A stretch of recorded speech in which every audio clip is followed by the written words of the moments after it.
बिस्मिल्लाहिर्रहमानिर्रहीम। अस्सलामुअलैकुम। इल्म की बात चैनल देखने वालों को राव कमर रिजवान नई वीडियो में खुशामदीद कहता है। दोस्तों, हमारे आसपास ऐसे बहुत से वाकयात होते रहते हैं जिन पर यकीन करना मुश्किल होता है, लेकिन जब हम इन वाकयात पर गौर व फिक्र करते हैं और हम जानते हैं कि इनका ताल्लुक अल्लाह ताला की मदद से होता है, तो हम बेसाख्ता सुबहान अल्लाह कहने पर मजबूर हो जाते हैं। आज हम आपको एक फकीर बाबा का वाकया बताएंगे। इसके साथ साथ इससे ही जुड़ा एक बंदर का भी वाकया बताएंगे कि जिसने 29 लोगों की जान बचाई। दोस्तों, ये सब कुछ कैसे हुआ, इसे जानने के लिए वीडियो को आखिर तक लाजमी देखिएगा। और अगर आपने अभी तक हमारा चैनल इल्म की बात सब्सक्राइब नहीं किया है तो अभी सब्सक्राइब कर लीजिए। साथ में लगे बेल आइकॉन को जरूर प्रेस कीजिएगा ताकि लेटेस्ट अपलोड होने वाली हमारी वीडियोस का नोटिफिकेशन आपको बर वक्त मिलता रहे। वीडियो को लाइक करें, शेयर करें अपने दोस्तों के साथ और कमेंट बॉक्स में अपनी राय का इजहार जरूर कीजिएगा। दोस्तों, एक फकीर बाबा थे कि जिनका अल्लाह ताला की जात पर यकीन था। वो अपनी फकीरी झोली के साथ ट्रेन में सफर कर रहे थे। वो फकीर बाबा एक सीट पर बैठकर सफर कर रहे थे कि इतने में उनकी फकीरी पहनावे को देखकर कुछ लोग जो उनके साथ सफर कर रहे थे उन पर तंज करने लगे। उनमें से एक शख्स कहने लगा, तुम लोग ऐसा पहनावा पहनकर लोगों को बेवकूफ बनाते हो।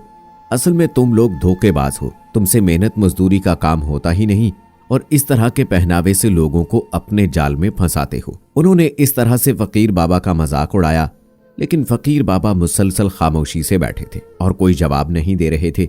वो दिल ही दिल में मुस्कुराते रहे। बाबा जी की खामोशी पर इस शख्स का गुस्सा 7वें आसमान पर पहुंच गया। उसने सोचा, मेरी बातों का इन पर कोई असर क्यों नहीं हो रहा, जिसकी वजह से वो लगातार उनका मजाक उड़ाता रहा। बाबा जी को बहुत भूख लग रही थी। उन्होंने सुबह से कुछ नहीं खाया था। इसी दौरान स्टेशन आ गया और उनमें से कुछ लोग स्टेशन पर उतरे और खाने पीने की चीजें खरीद लाए। वापस आकर बाबा जी के सामने खाना खाने लगे और खाते वक्त उनमें से एक शख्स ने बाबा जी को एक जुमला कहा, अगर तुम भी मेहनत मजदूरी करते और पैसे कमाते तो तुम भी कुछ खरीद कर खा सकते थे। ये बातें अभी चल ही रही थीं कि इसी असना में रेलगाड़ी पर एक शख्स चढ़ा और बाबा जी के पास आकर कहने लगा कि क्या आप ही करीमुल्लाह हैं? तो बाबा जी बोले कि जी मैं ही करीमुल्लाह हूं। तो उसी वक्त वो उनके हाथ पकड़कर अपनी आंखों से लगाने लगा और उनके हाथों को चूमने लगा और कहने लगा कि मैं आपके लिए खाना लाया हूं, मेहरबानी करके उसे कबूल कर लीजिए। और बाबा जी से कहने लगा कि मैंने कल रात एक ख्वाब देखा था। मुझसे कोई कह रहा था कि अल्लाह का एक बंदा भूखा है, तुम स्टेशन पर जाओ और उसको खाना देकर आओ। दोस्तों, ये सब बातें वो लोग भी सुन रहे थे जो लगातार उन बाबा जी का मजाक उड़ा रहे थे। वो सब उठकर बाबा जी के पास आए और हाथ पकड़कर बोले, हमसे बहुत बड़ी भूल हो गई, हमने आपको गलत समझा था। बेशक अल्लाह अपने खास बंदों की खुद निगरानी रखता है। अल्लाह ने फौरन हमें मुंह तोड़ जवाब दे दिया, आप हमें माफ कर दें। और बेशक आज के इस वाक़े से हमारा ईमान अल्लाह पर और ज्यादा बढ़ गया है। दोस्तों, हमें ये सबक मिलता है कि किसी भी इंसान की बेहुरमती नहीं करनी चाहिए। तो आइए दोस्तों, अब हम आपको उस बंदर का वाकया बताते हैं जिसने 29 लोगों की जान बचाई। ये वाकया पाकिस्तान के इलाके नथिया गली में पेश आया। ये बात उस वक्त की है जब एक खानदान के लोग नथिया गली से उस गार्डन में गए और सैरो तफरी के दौरान यानी पिकनिक मनाने के दौरान दस्तरखान लगाया। उसी वक्त उस दरख्त पर बंदर नमूदार हुए जिसके नीचे उन्होंने दस्तरखान लगाया था। एक के बाद एक करके बहुत सारे बंदर जमा हो गए और उस पर आकर बैठ गए, उछल कूद करने लगे। उनमें से एक बंदर अजीबो गरीब हरकतें करने लगा। वो बंदर कभी उनका दस्तरखान खींचता, कभी किसी के बाल खींचता तो कभी किसी को पीछे की तरफ कर लेता। बंदर की इस हरकत पर उस खानदान के सभी लोग दरख्त के नीचे से फौरन उठ गए, लेकिन 3 लोग वहीं पर बैठे रहे। उसी वक्त उस दरख्त का एक बड़ा हिस्सा नीचे गिर गया, जिसकी वजह से बैठे हुए 3 लोग उसके नीचे दब गए।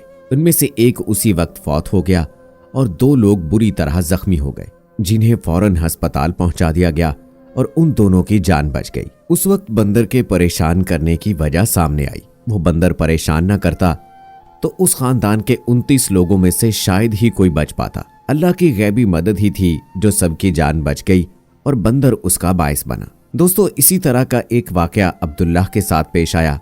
उसका एक मेडिकल स्टोर था। अब्दुल्ला ने अपनी जिंदगी का एक ऐसा वाकया सुनाया जिसको सुनकर आप भी हैरान रह जाएंगे। अब्दुल्ला बचपन से ही नेक और दीनदार लड़का था।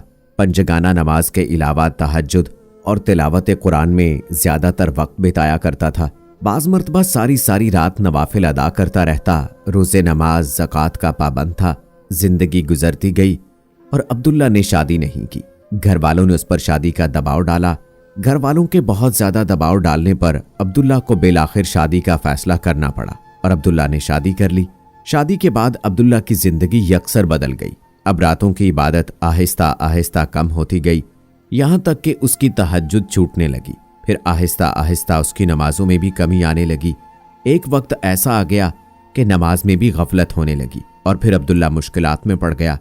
मेडिकल स्टोर की आमदनी कम हो गई और कर्जे पर कर्जा चढ़ने लगा। अब्दुल्ला की जिंदगी पहले खुशहाल थी, मुश्किलात बढ़ी तो वो हर वक्त टेंशन में रहने लगा। इस दौरान एक दिन उसके मेडिकल स्टोर पर एक शख्स दवाई लेने आया। अब्दुल्ला उस वक्त बहुत परेशानी में था। उसने उस आदमी को गलत दवाई दे दी, जिसकी वजह से वो शख्स मरते मरते बचा और उसने अब्दुल्ला पर केस कर दिया। अब्दुल्ला की दुकान सील हो गई और उसका कारोबार पूरी तरह से बंद हो गया। इसी दौरान अब्दुल्ला के वालिद की तबीयत खराब होने लगी। अब्दुल्ला ने अब तक जो भी कमाया था वो वालिद के इलाज पर खर्च कर दिया। इस सूरत हाल को देखकर अब्दुल्ला की बीवी भी उसे छोड़कर चली गई। अब्दुल्ला के पास कुछ भी नहीं बचा था और अब्दुल्ला पूरी तरह से जिंदगी से मायूस हो गया था। एक दिन अब्दुल्ला अपनी मां की गोद में सर रखकर रो रहा था और सोच रहा था कि उसके साथ ऐसा क्यों हो रहा है। तभी अचानक उसकी नजर अलमारी पर पड़ी जहां पर कुरान पाक रखा हुआ था। उसको फौरन झटका लगा और समझ में आ गया कि उससे क्या गलती हुई है। वो फौरन उठा, वजू किया और नमाज अदा की। सजदे में गिरा, माफी मांगता रहा, रोता रहा कि ऐ अल्लाह, मुझसे बहुत बड़ी गलती हो गई है। सारी उम्र तेरी मोहब्बत में गुजारी, तेरी इबादत में गुजारी और दुनियादारी में ऐसा खोया कि तुझे भूल गया। इसके बाद उसने दोबारा पंजगाना नमाज पढ़ना शुरू कर दी और तहज्जुद, तिलावत कुरान भी करने लगा और रातों में अल्लाह ताला से अपनी गलती की माफी मांगने लगा।